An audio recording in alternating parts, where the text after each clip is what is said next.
Salve, salve, rapaziada. Bom dia, boa noite, boa tarde, seja a hora que você estiver vendo aí. É um prazer ter você aqui acompanhando mais um conteúdo. Tô há bastante já tempo sem fazer conteúdo. Antes de mais nada, se inscreve no canal, curte, compartilha. A gente vai tentar conversar hoje aí sobre toda a nossa jornada dentro desse Split 2 aí. Algumas atualizações que eu não consegui dar para vocês, de impressões pós-jogo. Também explicar para vocês aí o porquê que eu acabei parando de fazer vídeo. E é um motivo bem simples. Eu parei de fazer vídeo porque quando você tá num período que você tá perdendo, é muito fácil alguém do time ver às vezes o que eu vou falar e se sentir atacado pelo que eu tô falando. Mesmo que eu fale de forma subjetiva, imagina que eu cobrei alguém de alguma coisa dentro do treino e depois a gente vai lá dentro do servidor, faz errado e eu acabo comentando por alto que a gente errou isso.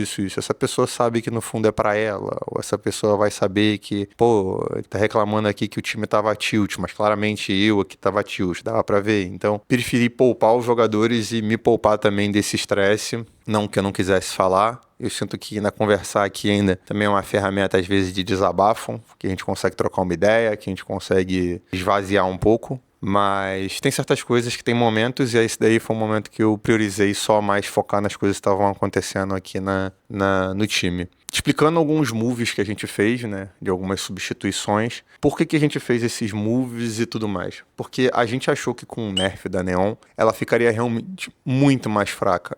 E eu tô falando isso porque, tentando dar um contexto maior. Quando a gente estava no Split 1, a gente já estava vindo de um período de desgaste de algumas derrotas. E aí, quando aconteceu o nerf da Neon, eu perguntei pro Alinho, eu falei assim, cara, o que você tá achando da Neon? Ai, a Neon morreu e tal. Só que eu acabei não levando em consideração que ele já estava bem frustrado de estar jogando num meta que ele sentia que ele se jogava muito nas brigas. Ele também era muito cobrado por mim, porque muitas das vezes a gente estava fazendo default, ele via alguém e ele mergulhava para tentar matar. Então eu acho que aquela pressão momentânea ali fez com que ele, na verdade, ele não quisesse mais estar jogando dentro dessa role de Neon e Waylay. E em paralelo a isso, o Koala acabou falando, cara, deixa que eu faço o duelista, ele faz o flex e tal, tanto é que teve mapa que a gente jogou com ele de Harbor. Se eu não me engano, eu acho que eu cheguei a jogar com ele de Fênix também, não tenho certeza. Mas enfim, a gente já tava fazendo esse processo de migração porque o Koala pedia pra conseguir jogar de Operator, então se ele tivesse jogando com os duelistas, ele conseguiria estar puxando mais essa Operator. Só que fato é que quando a gente começou a tentar exercer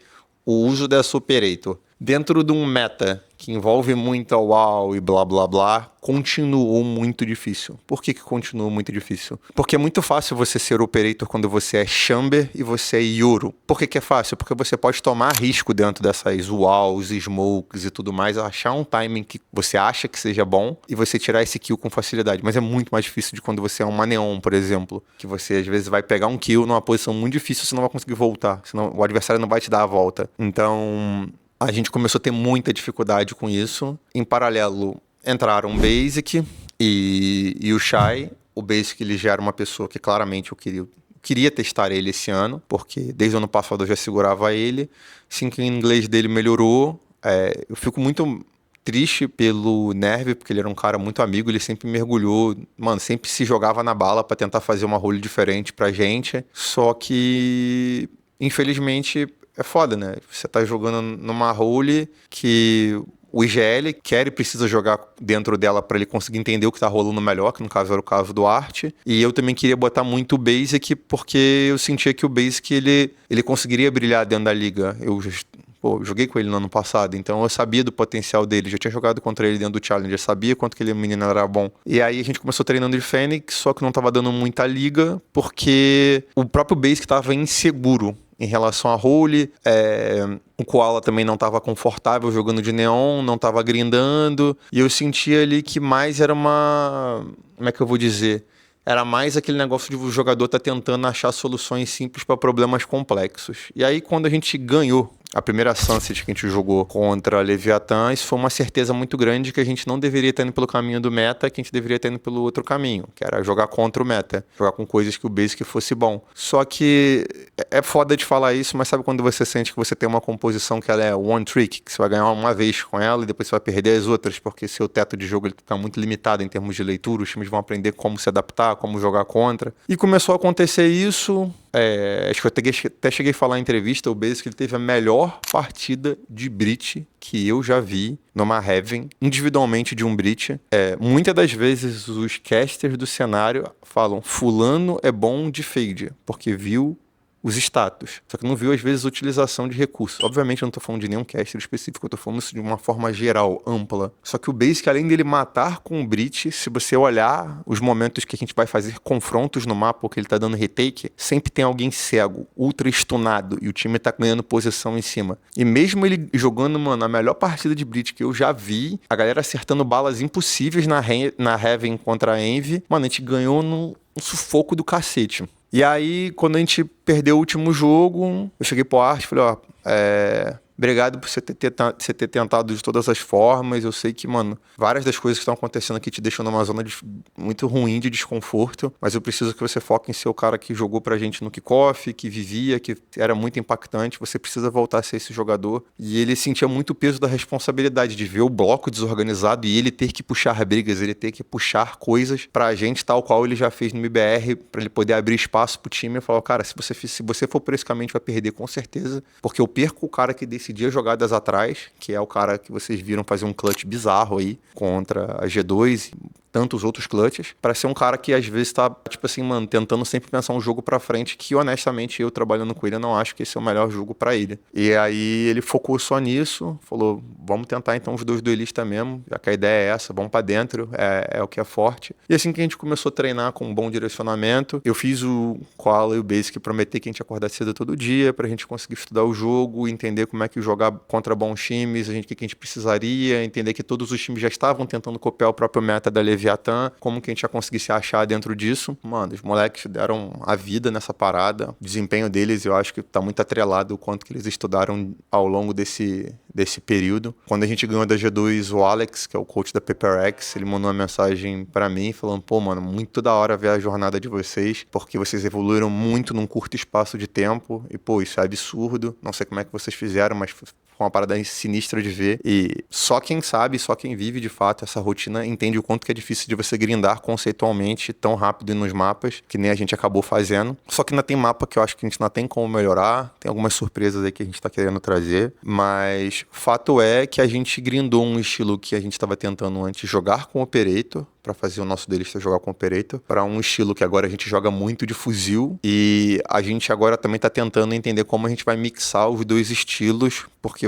isso vai ter algum bom impacto pra próxima fase. A gente vai treinar agora essa semana, esses últimos dias agora, mas, mano, provavelmente vai ser bem difícil de arrumar treinos, porque o Tier 2 inteiro tá morto, né? Não tem times agora, não tem times se formando. Os times que estão eliminados já não estão mais treinando, obviamente, então você só pode treinar com a galera que vai jogar o playoff e que não caia diretamente contra você ou que tá na Laure. Então os adversários são muito limitados, até se você quiser testar coisas novas, tem que dosar muito bem isso. Então esse é um dilema, não é um dilema só pra gente, é um dilema pra todo mundo, só que aí cai naquele negócio que eu falei no Twitter. A Biz, ela tá entrando no playoff, é uma merda pra quem tá vendo do play-in, porque e se a gente não consegue treinar pro playoff? Sempre é um mapa muito bom nosso, então eu acho que vai ser um mapa de conforto ainda, só que você tem menos tempo pra você poder se experimentar, testar coisas. Então esse é um dilema que os times que estão vendo do play-in vão enfrentar invariavelmente. Você não conseguiu treinar tanto a Biz quanto os outros times que já estão no playoff. Pra mim, essa Biz ela deveria entrar só depois do torneio, só direto no Champions, mas é o que é, então a gente tem que aprender a se adaptar em relação a isso. E em relação, vou tentar falar aqui em relação aos jogos do play-in, mano, eu fico com muita dó da molecada da 2G, eles passaram por muita merda em pouco tempo, problema de vista pra jogar no México, precisou jogar com o Gabi X, classificou, veio pra cá, aí caiu pra jogar contra a gente já sabia que eles tinham uma Ascent muito forte, a gente deu uma entregada forte nessa Ascent, a gente poderia ter assumido as rédeas do jogo ali, mas a gente deu uma entregada forte, conseguiu jogar outros mapas muito consistentes, só que aí eu acho que, tipo, eles acabaram passando pelo que todo time passa, que é quando você chega aqui, você acaba vendo que, tipo, pô, mano, caramba, o meta de Neon e Fênix é muito mais forte que o meta de Jett e Raze na Split, por exemplo. as composições elas se dão muito gap, então você sente aquela necessidade de você trocar, só que você jogava dentro da sua liga, você ganhou com facilidade esses mapas, você chegou aqui, você descobriu que o nível tá acima, você tenta ajustar, mas você não tem tempo, então fico com bastante pena dos caras por causa disso, depois ainda foram roubados, pô, é mó zoado essa parada, mas acho que é um time que tem muito a crescer. Depois a gente jogou contra a G2. Eles são um time muito bom. Eles se acostumaram a ganhar jogando o próprio meta. Então, o próprio split passado tava rolando um tipo de meta e eles naquela meiuca ali ganharam. Então, eu acho que para eles é sempre um pouco difícil de trocar o próprio meta, porque eles já se acostumaram, porque ganharam 5 vezes seguidas o mesmo torneio, o Américas. Então, acho que no fundo eles sentem que eles conseguem jogar o meta deles aqui, mas agora tá bem mais difícil. E depois do jogo contra a EG, a gente fez muita merda na Sunset. Depois a gente chegou, conversou, jogou bbem os últimos 2 mapas. E eu tô muito orgulhoso de geral, porque eu posso falar assim, nome a nome. O Art, pós os jogos que eu senti que ele tava muito estressado, eu conversei com ele. Mano, ele voltou um jogador super focado no que ele deveria fazer, viver, calar bem, se estressar pouco. O Basic, upset, o Koala, upset. Todo mundo tá dando um pulo. O próprio Corbin jogou absurdamente bem contra a G2. Então, mano, não achem que se alguém entrou no time, essa pessoa entrou por causa de panela e tal. Não, mano, se estiver pinando, vai escutar de mim que tá pinando. Se estiver escolhendo posição zoada pra poder brigar, vai escutar de mim que tá pegando posição zoada. Não tem moleza pra ninguém. Só que fato é que eu sinto que um grande problema que o time anterior teve foi o pós-kickoff nosso, porque você começa a ter mais ego, coisas que você não deveria ter. Por exemplo, isso eu posso falar de uma maneira muito aberta, assim.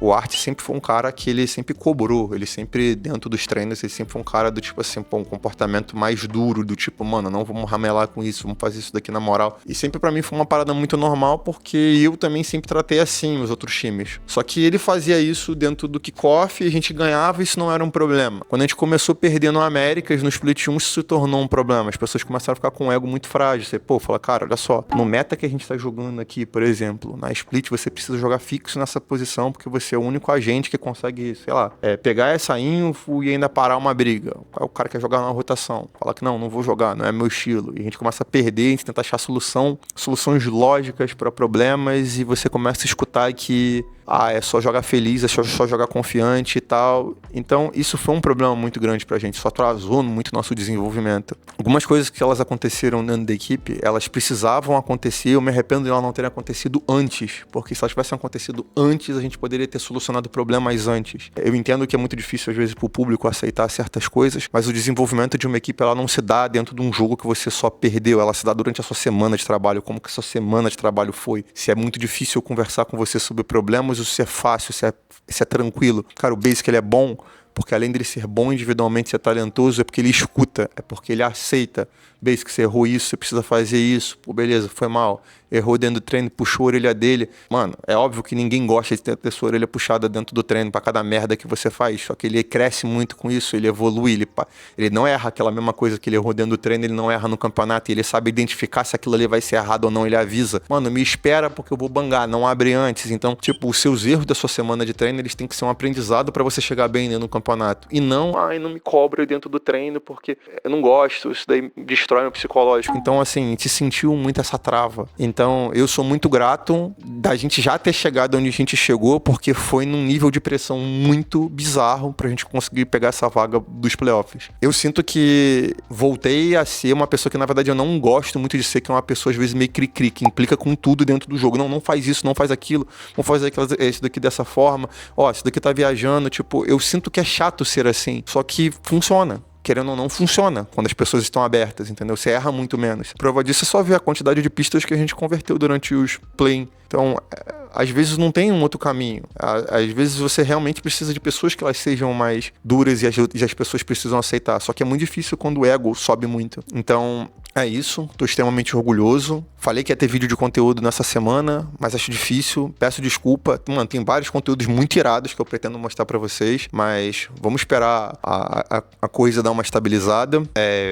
Já falei pra caramba também, mas vou pedir mais uma vez aqui, mano, curte, compartilha, comenta, me segue nas redes sociais, vou voltar a postar uns conteúdos maneiros de jogo pra vocês. E se liguem, mano, porque tá rolando um meta diferente da nossa região em outros lugares, metas bons, talvez algumas equipes apareçam com essas novidades também dentro dos playoffs, mas tá rolando coisas maneiras em outras regiões do mundo. Gostaria de falar sobre isso agora, mas não dá, vou jogar um playoff daqui a 4 dias, então minha energia tá toda focada nisso.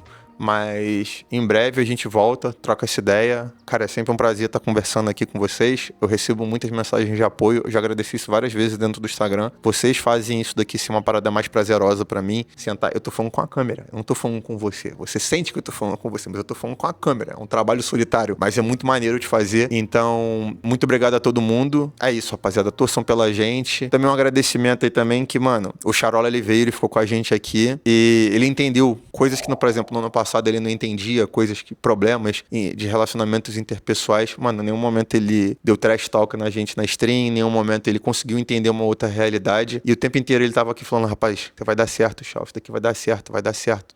Ó, eu tô vendo o plano novo que vocês estão fazendo, isso daqui vai dar certo, isso é foda, vocês são fodas, vai dar certo. Então, tipo, mano, obrigado aí, você foi uma grata surpresa, tanto de convivência quanto de pessoa. Um cara muito gente bom, muito gente boa. No mais, rapaziada, torçam pela gente. A gente ainda tem campeonato pela frente aí, tomara que as coisas que a gente vai fazer agora dentro do servidor compensem pra gente. É isso, tamo junto.